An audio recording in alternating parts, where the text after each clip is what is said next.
नमस्कार दोस्तों, स्वागत है आपका लर्न एंड टीच चैनल में। जैसे कि मैंने बताया था कि आपको शेयर में इन्वेस्ट करना है तो आपको डीमैट ट्रेडिंग अकाउंट खोलना पड़ेगा।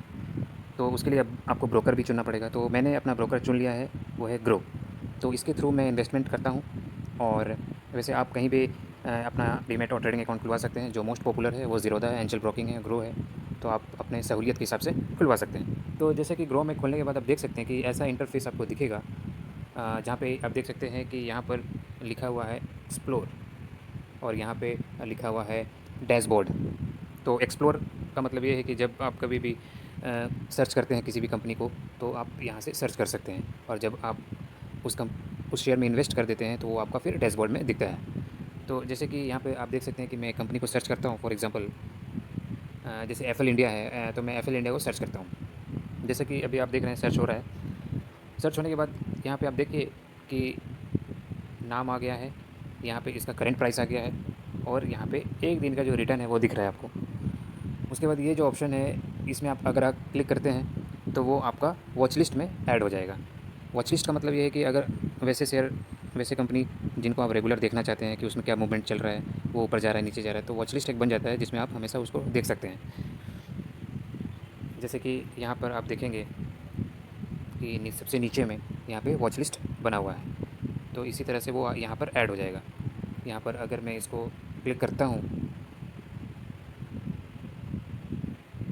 तो आप देख सकते हैं नीचे मैसेज आया है कि added to my watch list. चलिए एक बार देख लेते हैं। वापस हम बैक जा रहे हैं। बैक जाने के बाद आप देखिए कि यहाँ पर मेरा वॉच लिस्ट में एफएल इंडिया आ गया है। अब यहाँ पे मैं देख सकता हूँ इसको रेगुलर, इसे बार बार मुझे सर्च करने की ज़रूरत नहीं है। उसके बाद वापस देखते हैं, यहाँ पर जो ऑप्शन दिया हुआ है, अगर इसको हम क्लिक करते हैं तो अगर किसी को ये शेयर, अगर व्हाट्सएप में किसी को शेयर करना है तो वो यहाँ से हम कर सकते हैं। उसके बाद यहाँ पर एक ऑप्शन है, इसे क्लिक करने पर जो भी टेक्निकल चार्ट है वो ओपन हो जाता है। जैसे कि आप देख रहे हैं अभी ये खुल रहा है। ये जो टेक्निकल चार्ट है जिसमें आप देख सकते हैं कि ये आरएसआई इसमें दिख रहा है। उसके बाद यहाँ पे नीचे आप रिटर्न देखना चाहें तो देख सकते हैं। जैसे अगर हम देखना चाहें एक वीक का क्या रिटर्न दिया है, एक महीने में कितना रिटर्न मिला है, एक साल से इनका क्या रिटर्न चल रहा है, फिर इसी तरह से 3 साल और 5 साल का भी देख सकते हैं। जैसे अगर हम 1 वीक में क्लिक करते हैं तो आप देखेंगे कि यहाँ पे जो परसेंटेज है वो 10.81% हो गया है। उसी तरह अगर हम एक महीने में क्लिक करते हैं तो यहाँ पर 19.53% हो गया है। तो ये हम देख सकते हैं, यहाँ पे इस तरह से एनालिसिस करना हो तो कर सकते हैं। उसके बाद नीचे आते हैं तो ओवरव्यू दिख रहा है आपको। ओवरव्यू में आपका अगर होल्डिंग है, आपने लिया है, तो यहाँ पे दिखेगा। उसके बाद आप परफॉर्मेंस देखें तो आज के दिन ये सबसे लो दिख रहा है और यहाँ पे सबसे हाई दिख रहा है। यहाँ तक इस प्राइस तक ये सबसे हाई रहा है और इस प्राइस तक ये सबसे लो रहा है। उसके बाद पूरे एक साल में आप देख सकते हैं कि इस अमाउंट पे ये लो रहा है और इस अमाउंट पे ये एक साल में हाई बनाया है।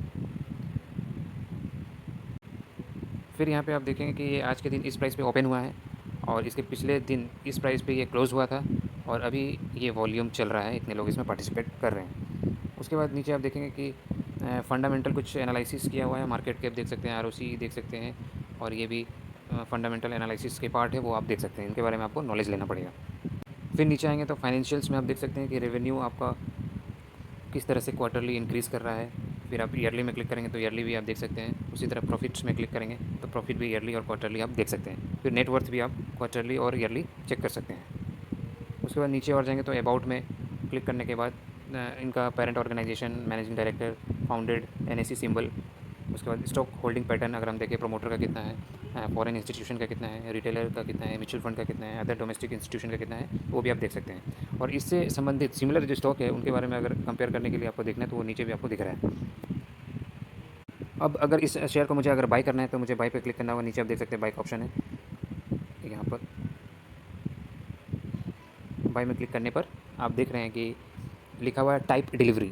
तो अगर आप शेयर को ख़रीद रहे हैं और आप चाहते हैं कि हम उस दिन नहीं बेचना चाहते, हम इसे होल्ड करके रखना चाहते हैं और इसे हम लंबे समय के लिए होल्ड करेंगे, उसी दिन नहीं बेचना है, तो मुझे वो टाइप में डिलीवरी लिखा है वही सेलेक्ट करना है। और अगर मुझे जिस दिन मैं शेयर को खरीद रहा हूँ उसी दिन बेचना है, तब मुझे वहाँ पे एक ऑप्शन दिखाई देगा जो अभी नहीं दिख रहा है। जब मार्केट चालू होगा, मार्केट चालू होता है 9:15 मंडे टू फ्राइडे, और ये चलता है 3:30 बजे शाम तक। उस समय वो यहाँ पे ऑप्शन एक दिखेगा जिसका नाम है इंट्राडे। इंट्राडे का मतलब है कि आप उसी दिन शेयर को बेच सकते हैं। उसके बाद जब आप शेयर लेंगे तो यहाँ पे आप क्वांटिटी आप देख सकते हैं कि कितना आपको लेना है। यहाँ पे क्वांटिटी आपको डालना है और यहाँ पे आप एनएससी या बीएससी सेलेक्ट कर सकते हैं। बहुत सारी ऐसी कंपनी है जो एनएससी में भी लिस्टेड होती है और बीएससी में भी लिस्टेड होती है, तो आप कोई भी सेलेक्ट कर सकते हैं। उसके बाद आप प्राइस लिमिट को भी सेलेक्ट कर सकते हैं। आप चाहते हैं कि इसको मैं इसी प्राइस पे खरीदूंगा, तो यहाँ पे आप एक लिमिट सेट कर सकते हैं और अगर वो उस प्राइस पे अगर वो शेयर आता है तो वो ऑटोमेटिकली बाई हो जाएगा।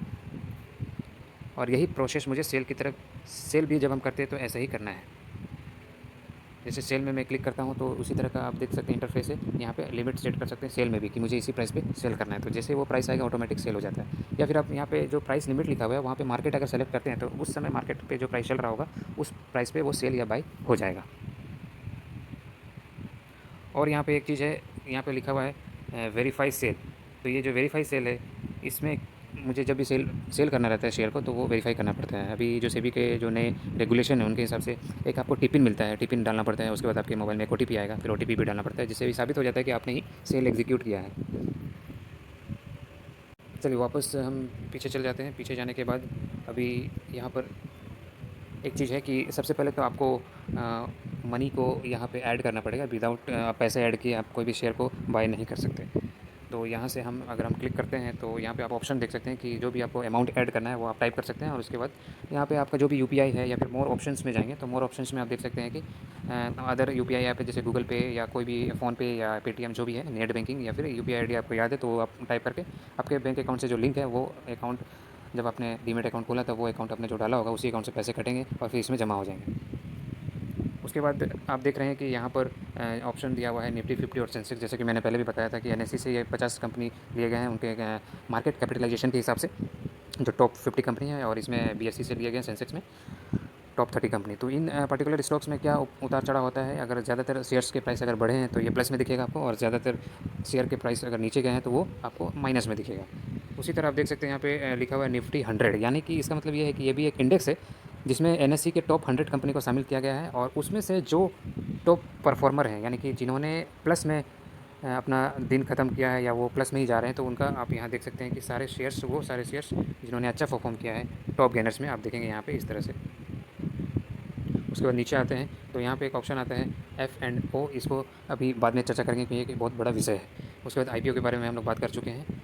और उसके बाद यहाँ पर एक ऑप्शन आता है SGB, यानी कि सॉवरेन गोल्ड बॉन्ड। अगर आपको गोल्ड में इन्वेस्ट करना है तो भी आप यहाँ से कर सकते हैं। ये भी एक अलग चैप्टर है तो उसके बारे में भी हम अलग से बात करेंगे।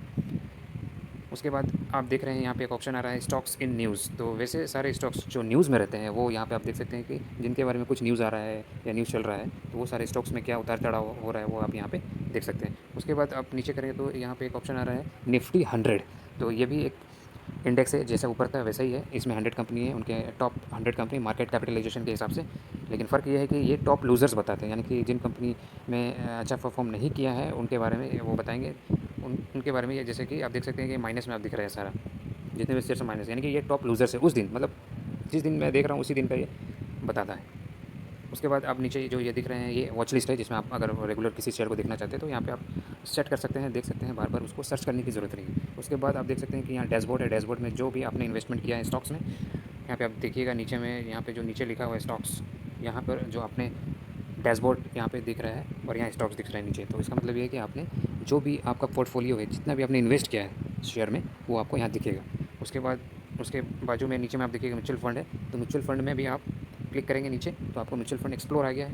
यहाँ पे ऊपर देखिए एक्सप्लोर है, नीचे है म्यूचुअल फंड। तो यहाँ पर आप किसी भी म्यूचुअल फंड को सर्च करना है तो सर्च कर सकते हैं। पॉपुलर फंड यहाँ पे आपको दिख रहा है, बहुत सारे ऐसे फंड है जो पॉपुलर है। उसके बाद इन्होंने अपने कलेक्शन भी बनाए हैं, जैसे कि हाई रिटर्न वाले। अगर आपको म्यूचुअल फंड चाहिए तो आप अगर इसमें हाई रिटर्न में क्लिक करेंगे तो वैसे म्यूचुअल फंड जिन्होंने हाई रिटर्न दिया है, यहाँ पे आप फिल्टर भी है, 3 साल में 5 साल में देखना चाहते हैं वो देख सकते हैं। उसके बाद आप देखें क्विक एक्सेस है, जैसे NFO लाइव दिया हुआ है। NFO का मतलब ये होता है न्यू फंड ऑफरिंग, मतलब अगर नया म्यूचुअल फंड मार्केट में आता है तो वो उसमें अगर हमको पहली बार इन्वेस्ट करना है तो यहाँ से हम कर सकते हैं। इंपोर्ट फंड में अगर कहीं किसी और ब्रोकर के पास आपका इन्वेस्टमेंट है तो यहाँ पे अगर आपको इंपोर्ट करना है तो आप इंपोर्ट कर सकते हैं। उसके बाद एक ग्लोबल फंड यानी इंटरनेशनल मार्केट में आपको इन्वेस्ट करना है तो उसके लिए है। उसके बाद है स्मार्ट सेव, यानी कि अगर आपको बैंक से ज़्यादा रिटर्न चाहिए तो इसके लिए आपको यहाँ पे क्लिक करना है। जैसे कि मैंने यहाँ पे क्लिक किया है तो जैसे कि यहाँ पे बहुत सारा ऑप्शंस आ रहा है, जैसे कि स्मार्ट सेव है, एक्स्ट्रा रिटर्न है, इंस्टेंट विड्रॉल है, ये भी एक तरह का इन्वेस्टमेंट आप यहाँ पे कर सकते हैं। उसके बाद आप देखेंगे यहाँ पे भी वॉच लिस्ट आप बना सकते हैं, और नीचे और भी म्यूचुअल फंड है जिसके बारे में आप देखना चाहें तो देख सकते हैं। इन्होंने अपने सॉर्ट करके दिया हुआ है अपने हिसाब से। उसके बाद डैशबोर्ड में क्लिक करेंगे तो वैसे म्यूचुअल फंड जो जिसमें आपने ऑलरेडी इन्वेस्ट कर दिया है वो आपको यहाँ पर दिखेंगे। जैसे कि आप देख सकते हैं कि मेरा अब तक का टोटल 6 इन्वेस्टमेंट हुआ है, और यहाँ पे 6 SIP है टोटल। ये अब मैं दिखा देता हूँ आपको थोड़ा मेरा पोर्टफोलियो।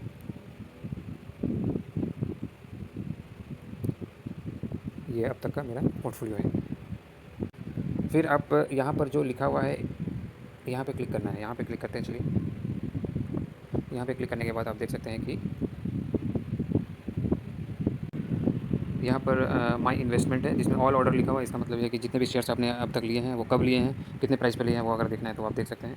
उसके बाद ऑल SIP, जितने भी SIP आपने लिए हैं, कब लिए हैं, वो सब सारा डिटेल आपको देख सकते हैं। रिपोर्ट में भी जाएंगे तो आपको बहुत सारा रिपोर्ट आप ले सकते हैं। जैसे कि वैसे रिपोर्ट जो आप देखना चाहते हैं कि मैंने जैसे ELSS में मैंने इन्वेस्ट किया टैक्स सेविंग के लिए, तो वो मैं रिपोर्ट निकालना चाहता हूँ। या फिर मैंने अब तक वैसे कितने शेयर शॉर्ट टर्म में बेचा है या लॉन्ग टर्म में बेचा है, वैसे रिपोर्ट निकालना चाहता हूँ, तो वो सारे रिपोर्ट यहाँ से निकलते हैं। तो जैसे अगर मान लीजिए आपने वैसे शेयर अगर वैसे शेयर जो आपने 1 साल के अंदर ही बाय करके सेल कर दिया तो उसे शॉर्ट टर्म कैपिटल गेन कहते हैं, और अगर आपने 1 साल से ऊपर 1 साल के बाद अगर आपने सेल किया है तो उसे लॉन्ग टर्म कैपिटल गेन कहते हैं। वो अगर वो सब सारा रिपोर्ट आपको निकालना है तो आप निकाल सकते हैं। उसके बाद अकाउंट डिटेल में जाएंगे तो आपका जो आपका डीमेट अकाउंट नंबर है या उससे संबंधित जितने भी इन्फॉर्मेशन है वो आपको यहाँ मिल जाएंगी। बैंक एंड ऑटो पे में जाकर आपका बैंक अकाउंट, अगर कोई नया बैंक अकाउंट ऐड करना है तो आप वहाँ से कर सकते हैं। यहाँ पे आपको नोटिफिकेशन के लिए है, नोटिफिकेशन आपको देखना हो तो वो देख सकते हैं। उसके बाद यहाँ पे प्राइसिंग है, यानी कि कितना आपको ब्रोकरेज लगता है, अकाउंट ओपनिंग फ़ी कितना है, या टोटल एनुअल मेंटेनेंस फ़ी कितना है, वो सब देखना तो आप देख सकते हैं। अबाउट अस में जाएंगे तो आपको ग्रो के बारे में कुछ नॉलेज लेना है, वो कब आया है, उनके अभी मैनेजिंग डायरेक्टर कौन है, तो आप यहाँ से देख सकते हैं। फिर इनवाइट एंड अर्न जो लिखा हुआ है, ये मैंने ट्राई नहीं किया कभी, आप देख लीजिएगा अपने हिसाब से। उसके बाद यहाँ पे डार्क मोड को ऑन करना है तो वो ऑन कर सकते हैं। फिर पासवर्ड चेंज करना हो या एमपिन चेंज करना हो, जो भी 4 डिजिट का जो पासवर्ड होता है वो चेंज करना हो, या फिर मैनेज नोटिफिकेशन में जाके आप कुछ नोटिफिकेशन जो मैनेज करना चाहते हैं वो आप कर सकते हैं। अब वापस मैं बैक जाता हूँ। यहाँ पर एक इन्फॉर्मेशन चीज़ है जो भी मोस्ट इंपॉर्टेंट है, वो मैं बता दूँ आपको। यहाँ पर जो लिखा हुआ है ऑल स्टॉक्स, तो यहाँ पे क्लिक करने के बाद फ़िल्टर में हम क्लिक करेंगे तो फ़िल्टर में यहाँ पे देखेंगे कि यहाँ पे सेक्टर के हिसाब से अगर आपको देखना है कोई भी शेयर, कि हमको एग्रीकल्चरल सिर्फ शेयर वैसे कंपनी देखना है जिन जो सिर्फ एग्रीकल्चर से रिलेट करता है, तो यहाँ पे क्लिक करेंगे हम। तो वो उसके बाद नीचे अप्लाई का ऑप्शन है, अप्लाई करेंगे तो वो सारे कंपनी जो एग्रीकल्चर से रिलेटेड है वो आपको दिखेंगे। फिर अगर मैं इंडेक्स में क्लिक करता हूँ तो ये जितने भी सारे इंडेक्स है उस इंडेक्स में उस पर्टिकुलर शेयर में जो शामिल है वो शेयर के बारे में देखना हो तो देख सकते हैं। मार्केट कैप नीचे ऑप्शन है, मार्केट कैप के हिसाब से देखना हो तो वो वैसी कंपनी जो मार्केट कैप में यहाँ सेट करूँगा सिर्फ वही दिखेंगे। उसके बाद क्लोज प्राइस, मतलब ये है कि अगर यहाँ सेट कर देता हूँ सपोज़ कि 1000, तो 1000 तक वैसे कंपनी जो 1000 तक उनका जो क्लोज रहा है पिछला दिन, वो वैसे कंपनी यहाँ पर अप्लाई में क्लिक करेंगे तो मैं वही कंपनी मुझे सिर्फ दिखेंगे। तो इस तरह से मैं इधर सॉर्ट कर सकता हूँ कि मार्केट के जो लो टू हाई, मतलब अगर जो नीचे से ऊपर जा रहा है या ऊपर से नीचे जा रहा है, तो ये सारे ऑप्शन दिए गए हैं ताकि आप सिर्फ उसी शेयर के बारे में देखना चाहें तो देख सकते हैं। तो मैं आशा करता हूँ कि काफ़ी इसमें नॉलेज मिला होगा। अगर कुछ क्वेरी है तो आप कमेंट बॉक्स में पूछ सकते हैं। Thank you very much. जय हिंद।